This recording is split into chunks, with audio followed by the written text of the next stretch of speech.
Tech Sideline is presented by First Bank and Trust Company, the bank that puts you first.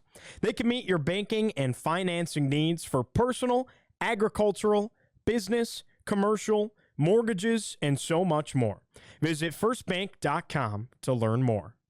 What's going on, Hokie Nation? We're a full go into football offseason. We got a new defensive coordinator. We got a schedule for the 2025 campaign, and we got the football crew on set to unpack it all. It's episode 402 of the Tech Sideline podcast, and it starts right now.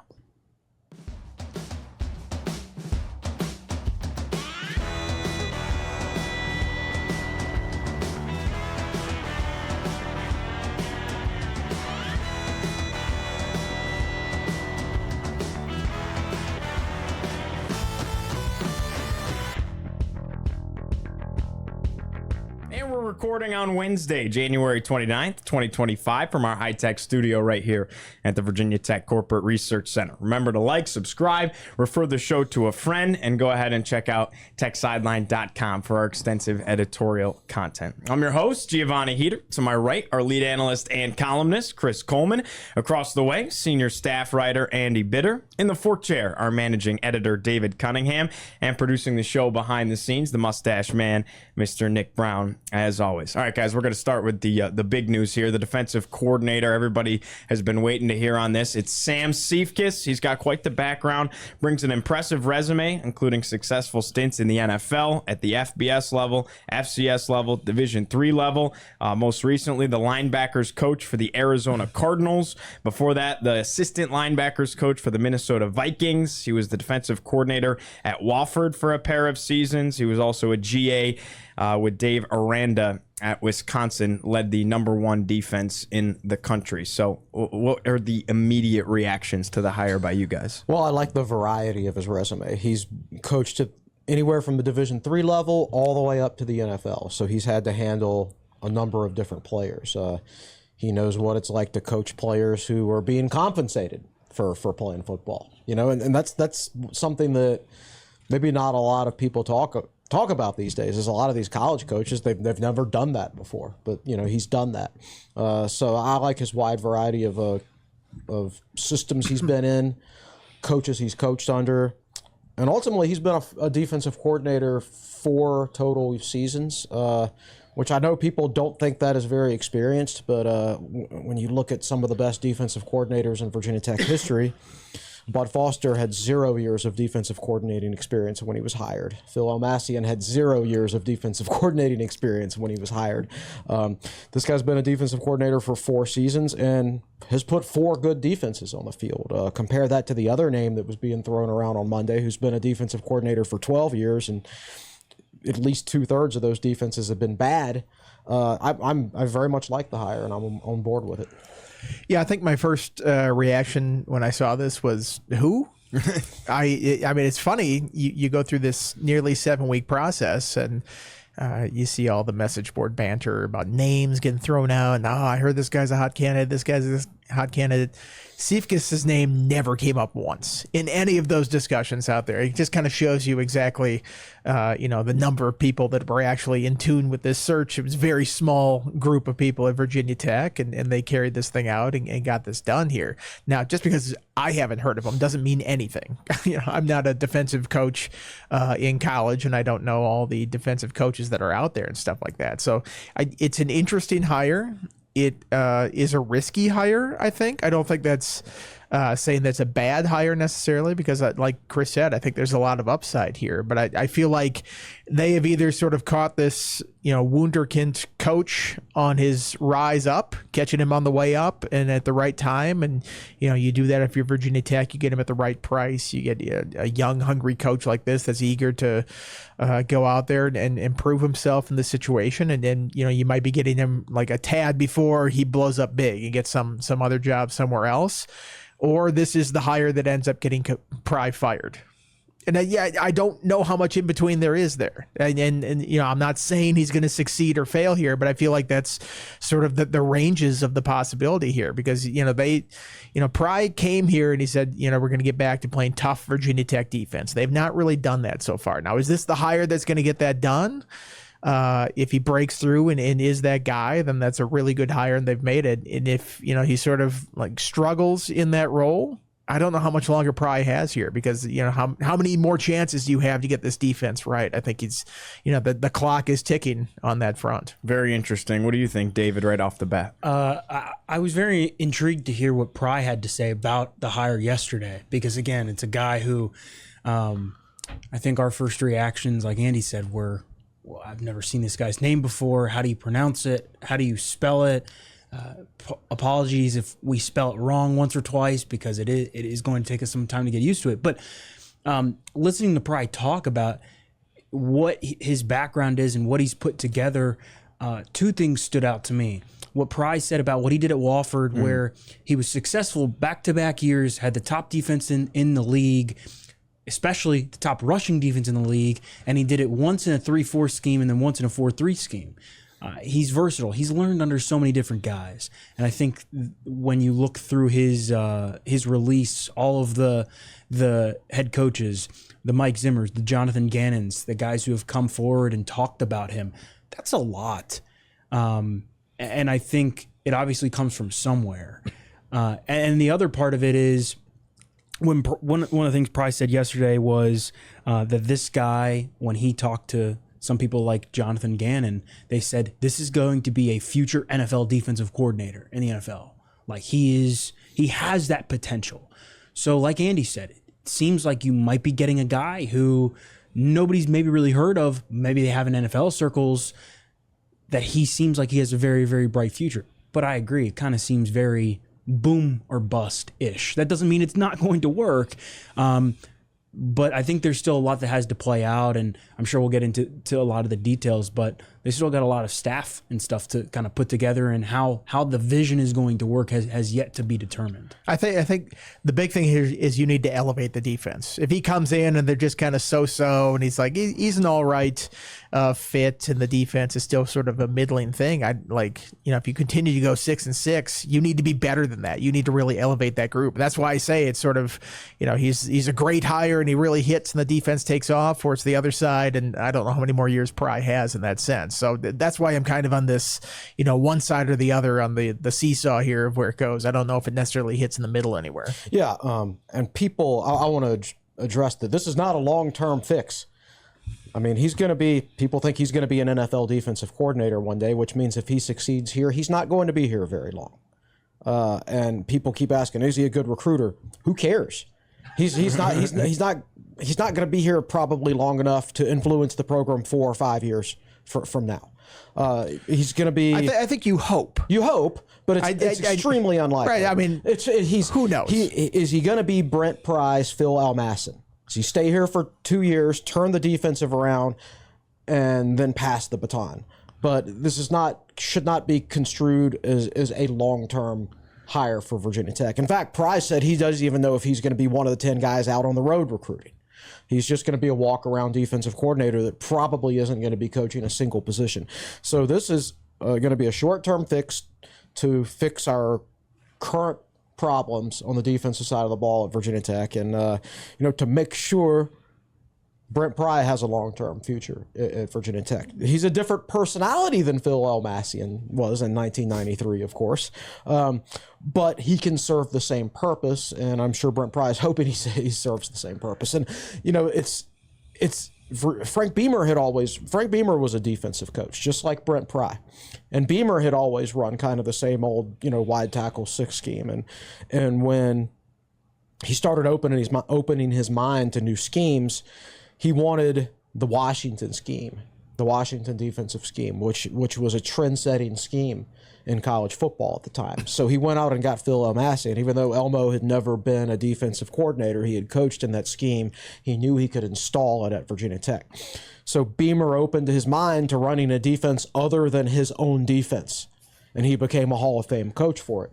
Brent Pry made it very clear yesterday that he's not only open, but he says excited about running a defense that isn't his own defense. And I'm not saying this defense is going to look completely different to the naked eye and all that, but I don't know what it's going to look like, because It could take on a number of forms because he's coached in a number of different schemes in the past.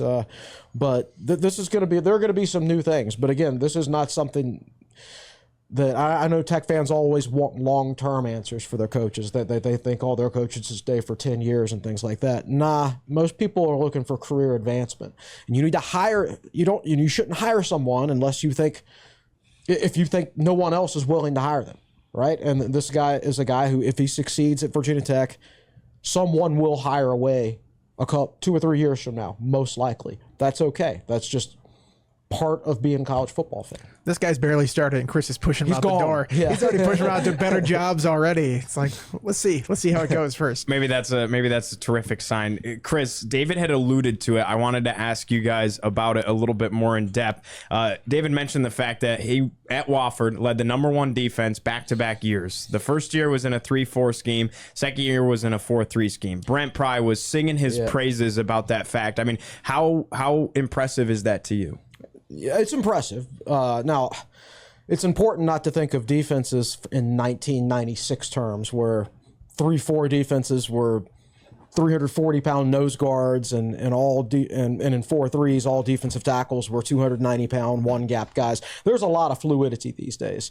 So when you see 3 down linemen and then one guy on the edge on the same level as the 3 down linemen but standing up, do you consider that a 4-3 or a 3-4?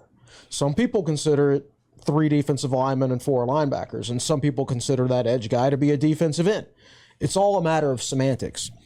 To me, it comes down to whether it's a 1-gap scheme or a 2-gap scheme. And I don't think Virginia Tech has the personnel to run a 2-gap scheme. But Brent Pry knows that. And he would not hire somebody to come in here and say, oh, we're going to run an old school 3-4 where the nose guard has to be 330 pounds and you need 2 inside linebackers, 2 natural Mikes instead of 1.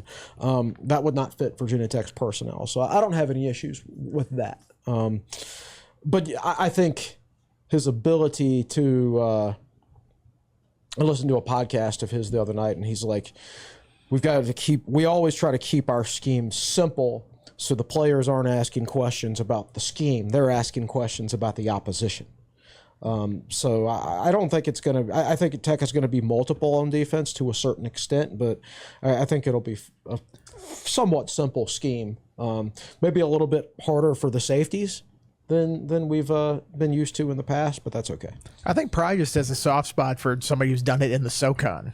Yeah. I mean, you look at him, and I think he sees himself a little bit in this guy. He even mentioned it the other day. You know, Pry has a history there working at Western Carolina, so he's like, SoCon, tough league. It's like Frank Beamer, the one I was bringing on Murray State, man. It's a tough league up there playing in that. So I think these personal experiences, and then Pry kind of sees a little bit of himself in this coach coming up the ranks here. So it'll be interesting. They were certainly doing the hard sell in the press release with this. I've never seen so many glowing quotes from former coaches as they put in that release. And it was sort of, it's just like Dave Aranda, Kevin O'Connell, Mike Zimmer. It's like they were going out of their way to really sell this hire to the point where it was almost a bit over the top, where it's just like Dave Aranda, this guy's a GA for Dave Aranda 10 years ago. And Dave Aranda's like, he is, him and God are there on the same tier. Like, the quotes were just so, like, you remember, Chris, you remember those like Chuck Norris facts back in the day? It's like, Sam Siefkes roundhouse kicked a coal mine and it became a diamond. Like, they were selling it so hard in this press release that it was just almost a little comical. It was over the top. It was a drastic difference from the Chris Marv one years ago, where they were just like really trying to hammer home the point. So I don't know if this was legitimate praise that he got from all these coaches, or it's just like they're trying to really sell this thing. Well, Andy, I did want to ask you, because everybody felt, I think, that this was a little bit of a lengthy process, drawn out a little bit. So what were some of the steps for those that maybe didn't listen in to Coach Pry's press conference? Well, he said they had 20 candidates originally, narrowed it down to 10. They did 6 in-person interviews for 4 hours. 4 hours. That's just the original interviews. And then a couple on over the phone as well. I think a big part of why this thing played out is it sounds like Jim Knowles was in the conversation. He was obviously looking for a way out of Ohio State. And people are like, oh, he got $3.1 million to go to Penn State. He was never going to kind of come to Virginia Tech. It's like, okay, well, in early December, ask Ohio State fans how they felt about that coaching staff, and ask people nationally if they thought, I'm sure Jim Knowles was certainly respected, but were they like, oh, break open the bank for this guy to bring him in? So, you lost to Michigan, fire everybody. Right, That's exactly. And it sounds like he wasn't exactly enamored with his situation at Ohio State, and clearly, was looking for a way out if you're leaving a national champion like that to go somewhere else, and the payday is nice as well. But as Ohio State kept winning through the playoffs, his price tag went up every single week. And then Penn State's open, Notre Dame's open, Oklahoma's open. And, if you're Virginia Tech, you're not going to win a bidding war at that point for it. So, and Pry even said they had a coach coaching in the national championship game yesterday. He didn't say who it was. What we've heard, Knowles was a guy who was in the conversation, at least early on. So if you're waiting to see exactly if you have a shot at a guy like that, I think you have to do that. And if you don't, then you move on to the next part of your plan. And I don't know exactly where Siefkes landed on the list after that.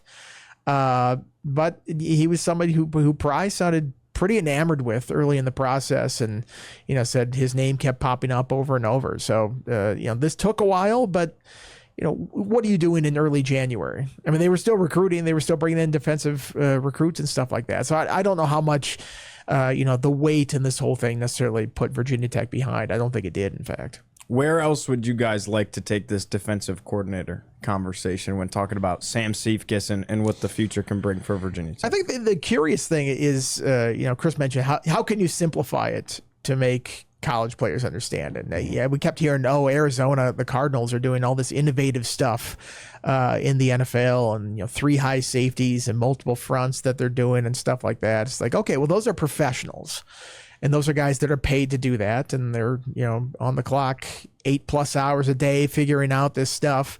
How can you condense that and simplify it so that college players can understand that and you can run it effectively? 20 hours a week in college as opposed to 40 hours a week in the NFL. 20 hours You're a right. week in college. Okay. Technically. Yeah. I think that's, sometimes where a lot of coordinators get in trouble is like they can put it up on the board and they can look great and, this is the greatest scheme design ever, and they're never going to see this coming. Can your players go out in the field and execute it? So I think that's the real challenge, especially going from a professional level to the college level, is trying to make sure that your players understand all that, can take it out there and go, okay, we're going to have 5-2 looks, a 6-1 look, 4-3 look. It's like, okay, can those guys understand that and play fast and play physical and carry out that plan on the field? Yeah, I agree with that. Normally I'm a little bit skeptical of an NFL coach coming to college because he's used to teaching professionals who are at it all day long, and they're more advanced football minds than 18 to 21-year-olds. But in this case, the fact that he has been a defensive coordinator at the college level, FCS level, Division III level. He's been a GA at the FBS level. He's used to dealing with college kids as well. He should have a keen understanding of what can be taught at the college level and what can't be. But yeah, like Andy said, I think that's something to keep an eye on. And I'm inclined to think, because of his past experiences in college, that will be okay. The other thing I'm interested in is, what does his staff look like? He's probably said they're going to meet this week and determine the rest of the coaching staff roles. So there's been rumors of splitting the defensive line, with J.C. Price taking the defensive tackles and somebody else taking the defensive ends. Does that happen now? His mentor, one of his best mentors, was his former head coach, I think at Wofford, who's now the safeties coach at Arkansas State. Would he possibly want to bring him on board? Who's going to coach linebackers, right? If he's going to be a walk-around defensive coordinator, then that means Tech needs an inside linebackers coach. We all know that's what you're most interested in. Absolutely. Is that going to be Xavier DB? Who coached the linebackers for the bowl game? And I think we need another license plate above your head. This something to do with the linebackers. Exactly. Yeah. Yes, exactly. It's natural linebacker. NTRLB. Yes, there we go. Exactly. We need a new license plate. Nothing Chris loves more than a good red shirt. Red shirt, all the natural linebackers. That's all we need to do. Then we'll be successful.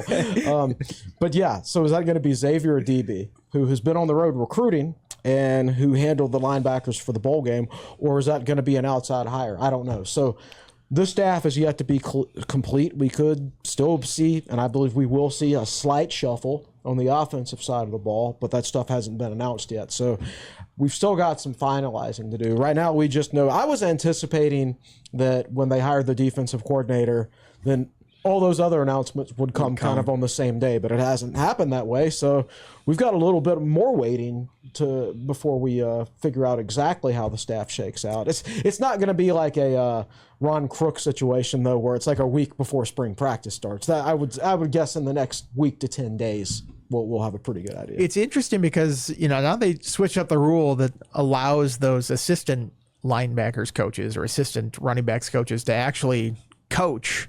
I mean, they were before, but now you can do it out in the open, and it's not an issue. I think it opens up some possibilities, and it feels like those guys have been more integral to the coaching part of this whole thing with guys like Cam Phillips and Xavier DB and things like that. So I'd be curious to see if a DB gets a bump to be like a linebackers coach who goes on the road recruiting while Siefkes doesn't go on the road recruiting. I mean, they're just sort of different possibilities that you can have the way that the NCAA allows you to structure your coaching staff now. That I think they and Pry saying he's going to be Siefkes is going to be a walk around coordinator, I think is kind of playing into that. It's like, well, if you don't need him to specifically coach a position, you can have somebody else who does that and goes on the road recruiting, and then the coordinator stays back and in this sort of big picture type of stuff. I think that's a different way of looking at your coaching staff and how you can set it up. In year one, the 2025 season, how can you define a successful defense? Is there a number, whether you have to rank top 5 in the ACC, or what does a successful defense and a successful first year look like to you? There's certainly not a ranking, because last year, like in the efficiency rankings, Virginia Tech's defense was good. But if you actually watched it, it was not good. At least when they played a halfway decent starting quarterback, it was not good. To me, it's about the eye test and how many games does the team win? You can't go 6-6 forever. Like, you have to have an improvement in the record next year.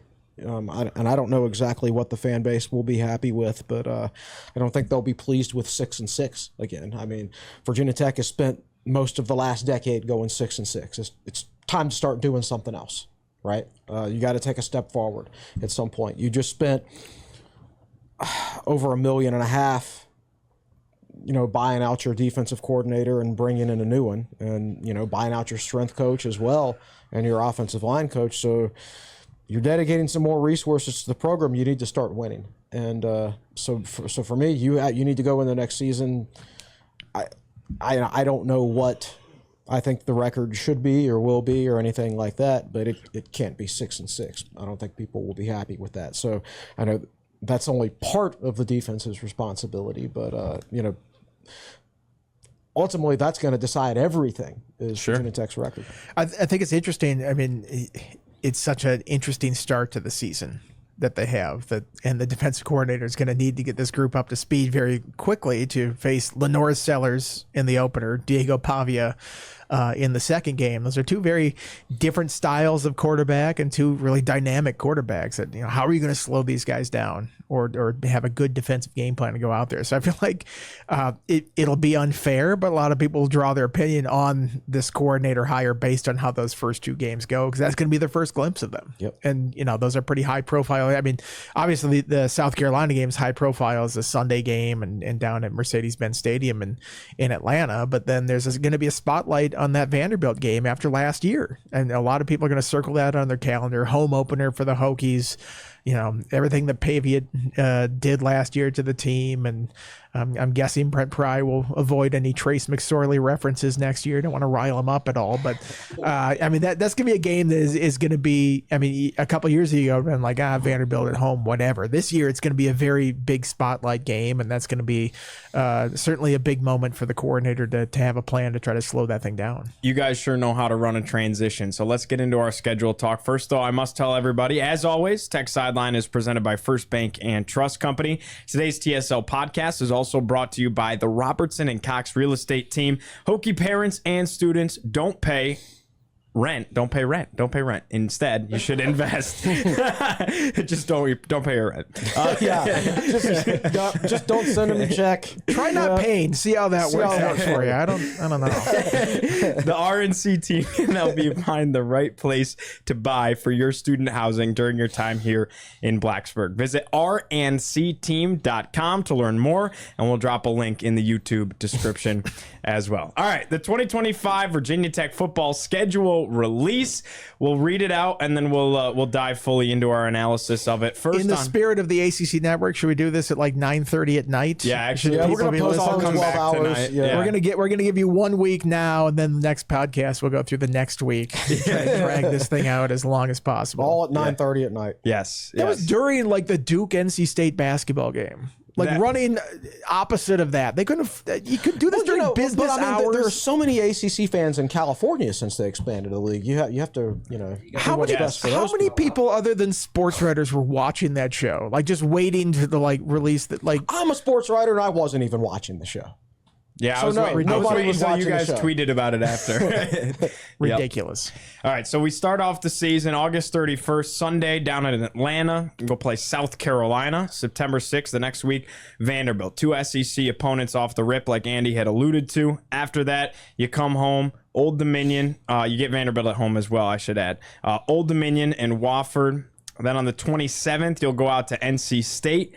Come back home to Lane Stadium to play Wake Forest. You're at Georgia Tech October 11th. Open week, the first open week comes October 18th. Pretty much at the midway point, give or take a game. On the 23rd, that's a Thursday, or the 24th, a Friday. So not sure yet if it'll be Thursday or Friday, but you're playing Cal inside Lane Stadium. November 1st, Louisville. November 8th will be the second open week. So you have 2 games in between the 2 open weeks. Then you end with a little bit of a tough stretch here, Louisville included, at Florida State, Miami at home, and then at Virginia. That maybe isn't the toughest part of the stretch there at the tail end. But immediate thoughts to the schedule. And first off, that you're playing 2 SEC teams right off the rip. 7.5 home games, 7 in Blacksburg and half of 1 in Charlottesville. I had to start off with that joke. That's advantageous, I would say. But in all seriousness, it's like Andy said, to me, it's about the start of the season for a couple of reasons. Virginia Tech has not started seasons well under Brent Pry. Last season, not last season, 2023, 2 seasons ago, it took them 4 games before they figured out the style of offense they needed to run. So they had to start 1-3 before they figured things out. Then this past year, they brought everybody back, but still only started 2-2 and just looked lethargic doing so. They need to start a season better, which will show fans that they went into the offseason with a better understanding of the personnel they had and how they use it. The other reason they need to start the season better is because this program has lost 4 out of its last 5 football games. After winning 3 in a row for the first time in the Brent Pry era, then they lost 3 in a row. And then they beat UVA, and then they lost the bowl game. So they've lost 4 out of their last 5. You drop those first 2 next year, you've lost 6 out of your last 7 games, and then Brent Pry's 16-23 at Virginia Tech. And then to get that winning record that I've talked about, if you start 0-2, you've got to win 7 out of your last 10. And they've never shown that level of consistency under Pry during his tenure here. So if you start off 0-2, you put yourself behind the 8 ball. Now, the problem with that is, South Carolina's a talented football team with a proven quarterback. They've won there under Shane Beamer. And then the next week, you've got Vanderbilt. That's a home game, but it'll be on a short week. Like that Virginia Tech South Carolina game is on a Sunday in Atlanta. So that's 1 fewer prep day for Vanderbilt. So you can't start 0-2. You got to win one of those first 2 games to set yourself up and give yourself a chance. And I think for me, that's probably what stands out the most. But that's something that we've been talking about for a while. We didn't need the schedule release to tell us that because we already knew who the Hokies were playing in the first 2 weeks. The opener is so interesting because Pry is the anti-Fuente in a lot of ways, including the fact that he's not been very good in season openers. Right. Whereas Fuente always seemed to have that team ready in the opener, whether it was, West Virginia in 2017, I think it was, Florida State in 2018. Even Tennessee, they outcoached, I thought. They just fumbled it away. That wasn't the opener. They played Liberty before that. UNC in 2021, really the only one. Even the COVID year, they looked good against NC State in the opener. The one they didn't win was at Boston College when Ryan Willis turned it over like 4 or 5 times in that game. So they actually had pretty good offense in that game, just didn't pull it out. But that was something. Whatever they were doing in the offseason, they had guys ready to go for that opener, and haven't really seen that under Pry so far. And obviously the ODU first game, a lot of things going on in that game. First time for the coach. Maybe even just kind of forget that one. I'm sure Hokies fans would love to forget that one. They beat ODU 2 years ago. Was that the opener 2 years ago? Yeah, remember ODU outrushed them like crazy? They did. I mean, it wasn't just like a clean victory. Right, we're finding fault in a 20-point win here, but something like that. So they won that game. But then, obviously last year, didn't show up in the first half against Vanderbilt. Stormed back and, probably expended all their energy trying to get back in that game, and then didn't have anything down the stretch and lost that game. What you'd like to see them come out against South Carolina and just play really well to start the season. And that's going to be tough because they have all these new transfers, all these new freshmen, new coordinator coming in.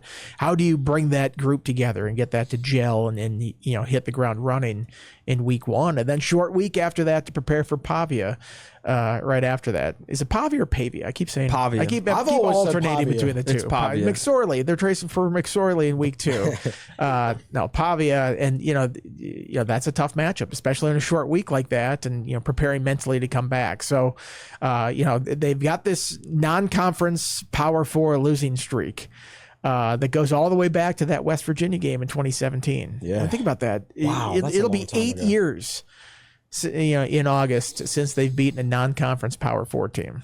I remember I went to that game with Will, and I remember driving back from D.C. and listening to Sirius XM sports radio on the drive back and listen to all the national pundits who would watch that Tech West Virginia game. And remember, Tech started with like 5 freshmen on offense that year. And everybody was so impressed, and they were talking about what a bright future Virginia Tech had. Oh, Josh Jackson's going to be a 4-year starter. My gosh. He's a redshirt freshman. Sean Savoy's out there starting. Right. Dalton Keene started in that game as a true freshman. There's just a lot of young talent on the field that night that didn't work out for various reasons. But I remember being legitimately excited by Virginia Tech football, and what have we gotten since then? Just not a whole lot. I do think that there is a built-in advantage in this game for Virginia Tech, and that South Carolina won't know exactly what to expect. What film do they watch? Like, they're going to watch Virginia Tech film from last year. UW-Platteville from 2016. Right, exactly. UW-Platteville. You watch Wofford film. You watch Chiefs film. You watch Vikings film. You probably watch some Dave Aranda stuff. And then you have to watch Eastern Michigan film for James Jonkin. You have to watch Texas State film for Bell. You have to watch all these safeties at their various schools. You got to watch all this film of all these different schemes and all these different players at different places, and then figure out how that's all going to come together at Virginia Tech.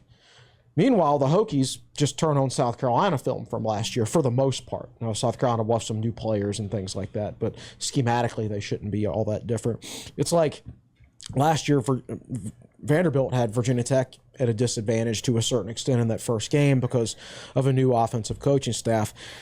This should be a bigger advantage for Virginia Tech. Like, all Tech had to do to figure out the Pavia stuff was turn on New Mexico State film. Like, they brought that. Nevada.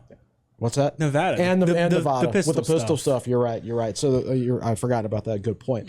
But this is a coaching advantage for Virginia Tech going into this game from an X's and O's standpoint, and they have a great opportunity. They need to take advantage of it. Do not give the coaching staff reasons to be secretive in the spring and the offseason. Like, you're just setting this up. We'll see if we actually get an open scrimmage this year. Yeah, like, they're going to have a spring game. We'll see something. Oh my God! We'll see if they don't do this. Don't give them any This is going to be the most vanilla spring game of all time. Yeah, I mean, And they're all vanilla. Chris, now that you've said that, they're probably just going to run drills during the spring game. Is it going to be like the old UVA Spring Festivus? Instead of doing an actual Spring Festivus. Yeah, for a while, they don't get anybody to go to their spring game even when they're halfway decent. So for a while, they didn't even do a spring game. They called it like a Festivus. It was a festival. Yeah. That's hilarious. Do you guys think that the first 2 games of the season is the toughest stretch? I would argue that it's either that or later on in the year when you have to play Louisville open week at Florida State and then Miami at home. But it might not get tougher than South Carolina and Vanderbilt back to back. It might not, but last year, when the schedule came out, I was like, well, thank goodness Tech gets to play Duke and not Florida State. Right? Because it's just Florida State was coming off an almost unbeaten season, and Mike Elko left Duke, so you thought they were done.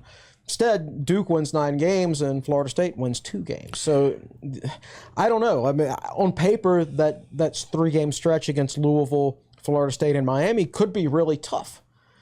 Tech could also go like 2-1. Like Miami and Florida State are so volatile. Sure. We're talking about Florida State like it's they're going to be the back. brand name Florida State. Right. They went 2-10 last year. They didn't, right.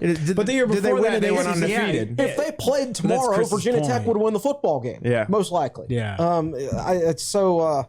You'd expect a bounce back, but are they going to go from 2-10 to 10-2? Right. Like, I don't think they're going to be that good. Well, I still think playing in Tallahassee is not an easy place to play. It's still not a gimme game. I don't know. A lot of people found it easy to play there this year. I'll say that. Yeah. Still? They don't even fill up their current stadium. What are they? Anyway.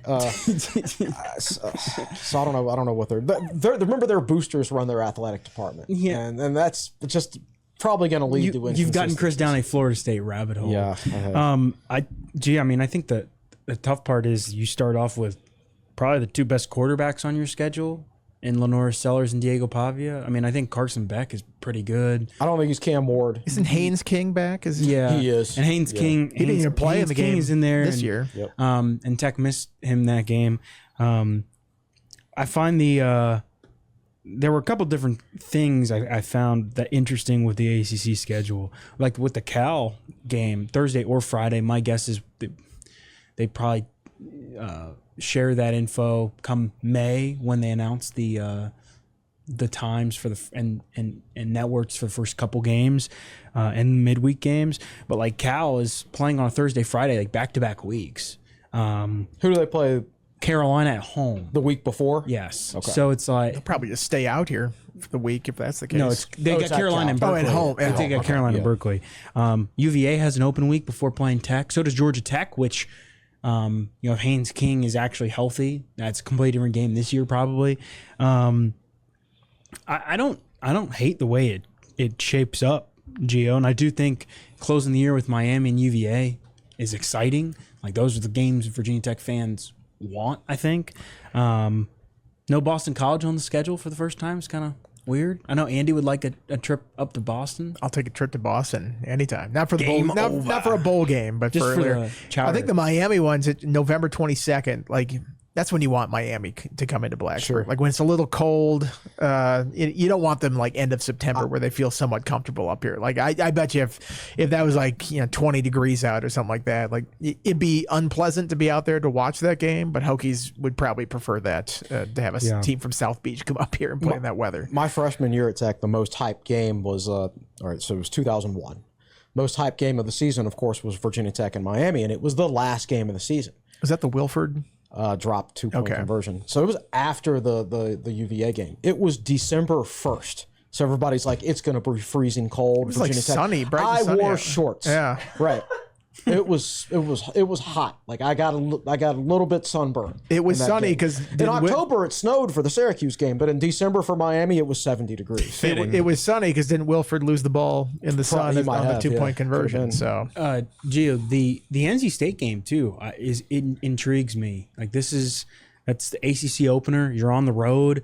That's an NC State team that has been historically pretty good under Dave Doran. But the Hokies were in that game like in Pry's first year. That was a game they should have won.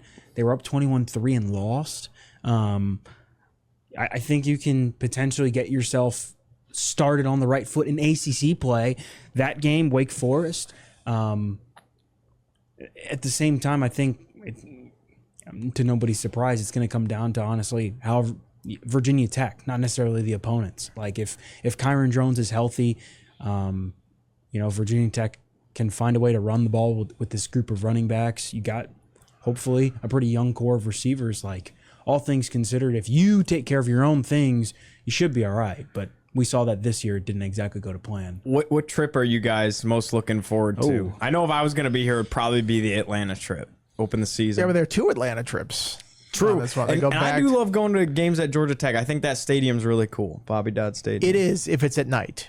If it's during the day, it's kind of like less of a cool atmosphere. Nice. At night, when you have the buildings out there, they got the stereo system there is ridiculous with the outdoor press box, and still playing all the way turned up, 15, Bobby 16 Dodd? Years later. Yeah, there's a Georgia Tech staple that they have there. I always enjoy that trip. NC State's like a day trip going down there almost. Florida State's just tough to get to. Tallahassee. I mean, you have to stay in Jacksonville basically, and then drive across the state to Tallahassee. So that trip is not great. Then Virginia, don't even stay in Virginia. Just hit it on the way back for me, Richmond on Thanksgiving. So probably one of the Atlanta trips. I think that opener could be cool. Hotel prices are expensive downtown, to say the least. We will not be staying downtown as a Tech Sideline crew. I don't know exactly where yet, but with the Syracuse Tennessee game the day before, and then Virginia Tech South Carolina, it's a cool weekend of football. It'll be like a really fun thing with all those fans in town for that game. So I'm excited for that one. I've also never been in Mercedes-Benz Stadium, so I'm curious to see what that's like. Unfortunately, the Braves aren't in town. I know Gio's they're on the road. But see, I was thinking, okay, if the Braves are in town for a series, I'll go down for the game, because the last time Virginia Tech played in Atlanta, I got to go to the World Series. The World Series, yeah. Then I didn't end up at the Virginia Tech game. but that's okay. But they aren't in town this week, and it certainly wouldn't be the World Series anyway. Yeah, I think Mercedes-Benz is going to be really cool. Andy, how dare you mention Syracuse on this podcast? I know. Every week I got to get a mention in there somewhere. But I do have a tattoo on my arm, so I have to mention it. There we go. How about the home game that you guys are most fired up for? For me, it'd probably be Miami. Home game. I don't know. It's Wofford. Nick said it's going to be at 11 a.m. Here's an interesting fact. This is the first time they played Louisville's. Yes, at I home. was going to say. That's cool. Louisville joined the ACC in 2014, and Virginia Tech will play Cal at home before it plays Louisville, by 1 week. That is crazy. Cal joined the conference last year. That's a crazy nugget. It was the way the schedule worked. The schedule's weird because this will be their 3rd straight trip to Florida State since Florida State has come here. It's like they keep revamping the schedule setup, and they hit the reset button, and for some reason it keeps meaning that Virginia Tech has to go down to Florida State all the time. I mean, it keeps meaning that Clemson has to come up here, because I think Clemson's come up here 2 or 3 times since the Hokies have gone down there to play the Tigers. But it's just these weird scheduling quirks that I mean Louisville has been in the conference for a decade. It has never played at Virginia Tech. Like, how weird is that? That's very strange. Yeah, I'm excited for that one. I'd say Louisville. Louisville? Yeah. I could definitely Old see school that one. Tech fans, for a variety of conference reasons, going back to the Metro Conference, do not like Louisville. Makes sense. What is the story behind that? Oh, they basically got Tech kicked out. Yeah, them and Memphis State, I believe. And Virginia Tech was not told directly. Like, VCU was also in the Metro at the time, and they got kicked out too. And they sent a fax. I think the story is they sent a fax to VCU telling them you're kicked out of the Metro, and also Virginia Tech's kicked out. And then VCU told Tech, hey, by the way, we just found out we're both kicked out of the Metro. Something like that. Yeah, Will told me that story a long time I ago. think that might not be exactly it, but it was. Got to make a mental note. Next time Will's on the podcast, ask him about the Metro. Speaking Will wrote a series of articles back in the day called Conference Wars, which, considering what's happened the last few years, he should probably update. But it goes over all the old Metro stuff, because like Tech wandered the conference wilderness, like especially like basketball. They didn't have a conference when the Metro disbanded. They had to join the Atlantic 10 for a while because the Big East wouldn't let them in for all sports. They just let Tech in for football. So they had to join the Atlantic 10 for basketball. So for like some old school Tech fans, Louisville is the cause of all of that. Interesting. By the way, speaking of Will, did you ever get your book back by way of David from me? Yes, I Okay, did. good. In fact, I'm going to use it today for the article I write about Siefkes. Beautiful. Thank you again for letting me borrow that. For those that don't know, it's the Frank Beamer book. What's the title of that again? Turn Up the Wick. Turn up the wick. There's also another one. Let Me Be Frank. Let Me Be Frank. What a great title. That's pretty good. That's pretty good right there. All right, last thing on the schedule here. How would you grade the difficulty if you had to give it a grade? It's so tough because we don't know how other teams are going to look, and obviously hindsight is far from 2020 on teams like Florida State. And also, is there anyone you wish was in there that Tech doesn't get to play this year? Oh, I wish UNC was in there every year. I mean, they're right across the border. I mean, it just doesn't make sense to be playing Cal and Stanford when you're not even playing the teams that border your own home state. But you and every other team in the league, though, seems to want to have North Carolina on the schedule. Yeah, that's true. Like, how many teams consider North Carolina a rival? It's like UVA, Virginia Tech. Well, this year would have all some the Carolina juice. schools. That would be intriguing. This Bill year, Belichick this year would have some juice. Yeah, that definitely would. You better get him this year. Yeah. I don't know if he's going to be there next year. Who knows? I'm still skeptical of that. That buyout dropping to $1 million this summer. No kidding. Okay. Grade the schedule it's always tough to do. I mean, last year you would have said, hey, it's a pretty favorable schedule, and then they ended up playing a bunch of the top teams in the conference. I don't think anybody expected Syracuse to be quite that good. Miami up there.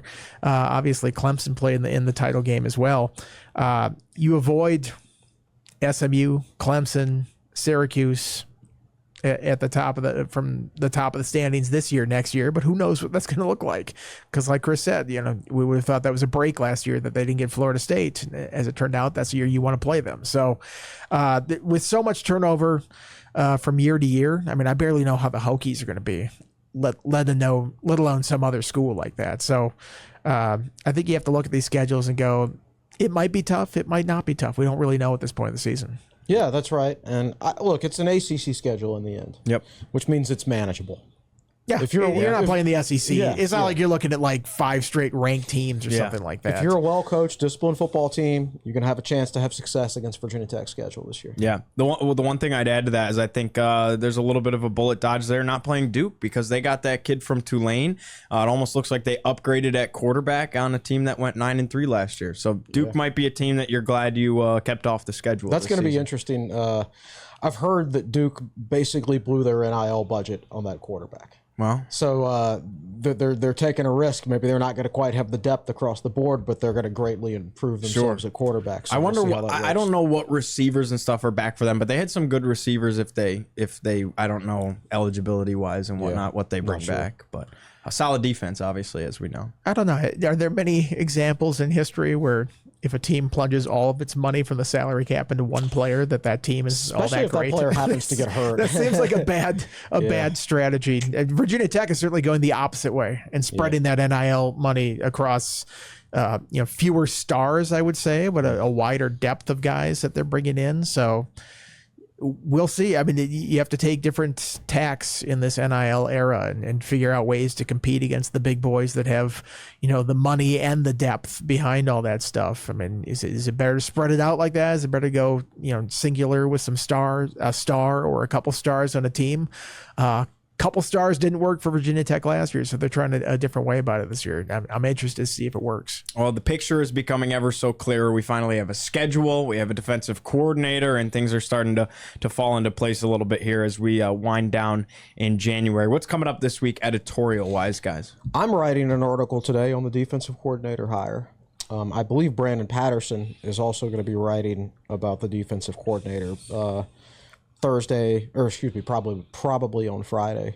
His will be more of an analytical X's and O's look. Mine's a little bit more 10,000 foot view, and then normal Friday Q&A for me.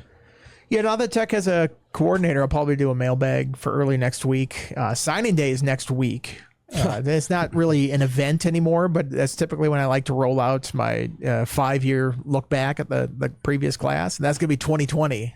This year, which was like the strangest class you'll ever see. So I'm actually looking forward to writing that article. And at some point, I will speak to Bayshall Tootin for the second part. He's at the Senior Bowl right now. Yep. I'll talk to him for the second part of our sort of path to the NFL draft series. I guess a bunch of those guys are training right down the road from Bill. down in Fort Lauderdale. Yeah, there's 5 guys at Bomarito in Florida, where it's APR, Peebles, and Tootin are at the Miami, North Miami one, and then Jalen Lane, Cade Moore are at the Davie facility down there. But I think there might be more, but I know for Bomarito specifically, it's those 5. Looking forward to reading up on that. What you got, David? Hoops is still going on. Basketball. Yeah. Oh, I mean, still going on. Gio, it's not even the end of January. Almost there. And the men are starting to turn around a little bit, and the women are looking pretty. They got some promise. The men are at Florida State tonight, and then they've got UVA on the road on Saturday. Notre Dame for the women on Thursday. Yeah, that one. Eesh. That's a tough one. I think it could be the men's first win in Charlottesville since 2018. I'll be there on Saturday, intrigued to see that one. Women, again, Notre Dame, number 3 team in the country, coming into Castle tomorrow. I expect a good crowd. That is going to be a ridiculous team. That is a national championship contending team in Notre Dame when completely healthy. I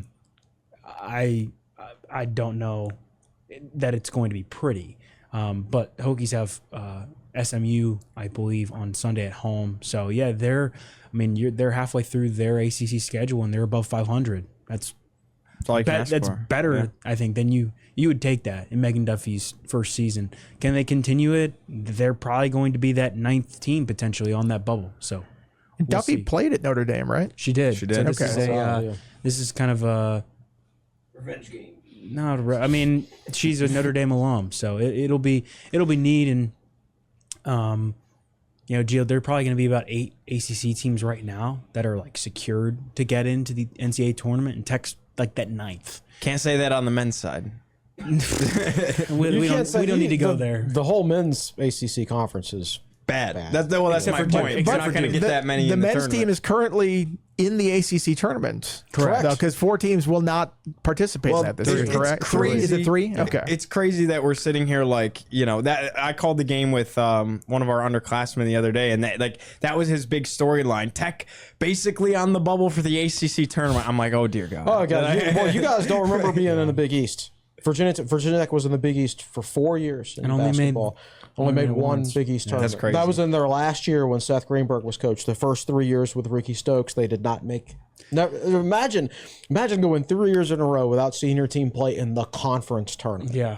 I was talking with Mark Berman about that the other day, and he was like, "Yeah, it was great. Final year of the Big East, and I finally got a chance to go to Madison Square Garden. Yeah, and Tech won a game. Yeah, he's They like, beat I Rutgers. got to sit courtside at MSG twice. Yep.